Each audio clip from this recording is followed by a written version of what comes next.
جنہیں جواب فوراً مہیلاؤں سے مل گئے ہیں۔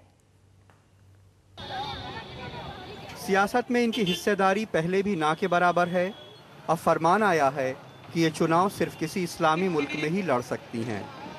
مذہب میں یہ کہا گیا ہے کہ عورتوں کو پردے میں رہنا چاہیے اور گھر کا کام کاج سنبھالنا چاہیے اور تعلیم یافتہ ہونا چاہیے تاکہ وہ اپنے مذہب کے اوپر عمل کر سکیں اور عمل کر کے وہ ملک کی خدمت کریں۔ یہاں گلیوں جانا ہوگا، ان کو اسٹیج پر کھڑا ہونا ہوگا، سب لوگوں سے خطاب کرنا ہوگا، تو اسلام اس کی کیسے اجازت دے گا؟ پہلی بات تو یہی۔ لیکن اسی ملک میں واجدہ جیسی تمام مسلم مہیلائیں ہیں جنہوں نے باہر نکل کے کام کر کے اپنا مقام بنایا ہے۔ واجدہ لکھنؤ میں حبیبس کا سب سے بڑا پارلر چلاتی ہیں، درجنوں کا اسٹاف اور ہزاروں کلائنٹ ہیں۔ اگر مولانا کی مانے تو ان کا دھندہ بند ہو سکتا ہے۔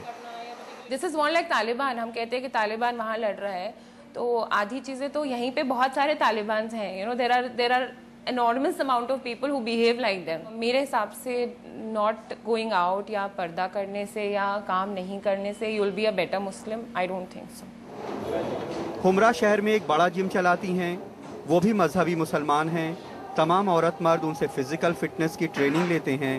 ان کی رائے بھی مولانا کی رائے سے الگ ہے۔ جب باہر نکلیں گی تب ان کو دنیا کو فیس کرنے کی، ان کو لڑنے کی اور اپنے رائٹس کے لیے تبھی وہ نکل پائیں گے۔ گھر میں بیٹھ کے اور وہ گھر میں بچوں کو پال کے یہ ناممکن ہے۔ لیکن اسی ملک میں نور جہاں سے لے کے رضیہ سلطان تک تمام عورتیں حکومت چلاتی رہی ہیں، اور یہیں پہ ڈھیروں غریب مسلمانوں کے گھر کی عورتیں اس لیے گھر کے باہر جا کے کام کرتی ہیں تاکہ ان کے بچے بھوکوں نہ مر جائیں۔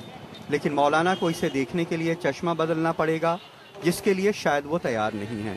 مذہب میں یہ کہا گیا ہے کہ عورتوں کو پردے میں رہنا چاہیے اور گھر کا کام کاج سنبھالنا چاہیے۔ آج ایک نظم کی چند لائنیں اچانک یاد آ گئیں کہ بے پردہ نظر آئیں جو چند بیویاں، اکبر زمین میں غیرت قومی سے گڑ گیا، پوچھا جو آپ کا پردہ وہ کیا ہوا، کہنے لگیں کہ عقل پہ مردوں کے پڑ گیا۔